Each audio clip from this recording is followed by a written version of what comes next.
Hello students, welcome back to the biology class. So in the last class we continued the 15th chapter, that is the biodiversity and conservation, and we discussed the topic of loss of biodiversity and causes behind the loss of biodiversity. We learned in the last class that the red list of the IUCN according to 2004 documents the extinction of 784 species in the last 500 years, which includes 338 vertebrates, 359 invertebrates and 87 plants. We also learned the examples of recent extinction, that includes the dodo from Mauritius, quagga from Africa, thylacine from Australia, Steller sea cow from Russia, and 3 subspecies of tiger, namely the Bali, Javan and Caspian. They have undergone extinction recently. We learned in the last class that not all vertebrates are equally prone to extinction because of the climate change. We learned that amphibians, because they do not have any exoskeleton, are more vulnerable to extinction.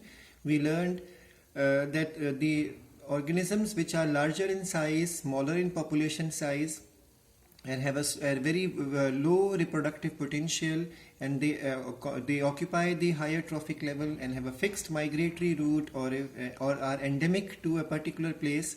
And then those which have a fixed type of food habit and are found in a particular island and have a narrow range of distribution and lack the genetic variability are more prone to extinction. We learned about the types of extinction in the last class, that there are 3 types of extinction: natural, which happens because the climate is changing, so the plants and animals are supposed to be replaced with better adapted species, and it's a natural type of extinction. Then we learned that there is mass extinction which happened because of catastrophe, for example volcanic eruption, or maybe the asteroid hitting the surface of Earth, like the dinosaurs disappeared. And then the third extinction is because of the influence in the speed of this process because of the human activities, which is called as the anthropogenic type of extinction.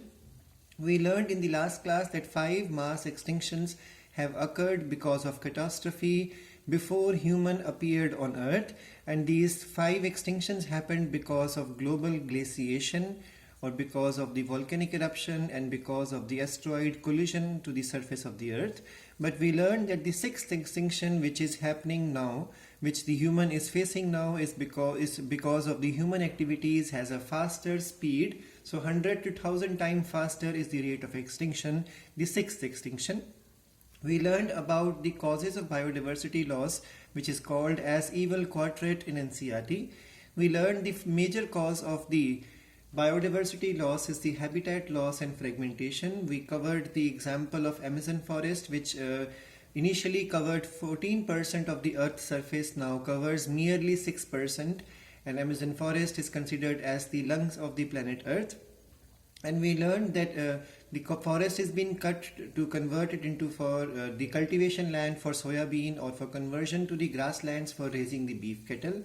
We learned because of habitat loss and fragmentation, dodo and Tasmanian wolf have disappeared. The second cause of the biodiversity loss is the overexploitation. For example, passenger's pigeon and Steller sea cow. Because of the alien species also, which come because of the deliberate or unintentional introduction of the species into the new area. For example, some of them become alien, some of them become invasive in nature. For example, the Nile perch, when introduced into the Lake Victoria, it caused the extinction of more than 200 species of cichlid fish in the lake. And in the same manner, in India, Lantana, Parthenium and Ecornia are the 3 species of plants which have become invasive. We also learned that the African catfish, the Clarias garipinus, is a threat to the Indian catfishes which are in the Indian inland waters. We also learned that coextinction is the 4th reason of the species loss or the biodiversity loss. Coextinction happen in those species which are linked to each other in obligatory dependence. So it could be the parasites, it could be the mutualists, which are dependent on each other for survival. Such type of organism, if one of the partner is undergoing extinction, the other will also will meet with the same fate. So we learned that the hosts If the host fish is undergoing extinction, then the parasites which are linked with this host also undergo the same extinction. And in the same manner, when the pollinator insects are undergoing extinction, then the plant which is completely dependent upon a particular species of pollinator will also undergo extinction in the same manner. We learned in the last class regarding the red data book or the red list. It is the catalog of the texta which faces the risk of extinction. This concept started in 1963, and according to this concept, 9 categories are there to describe the present species.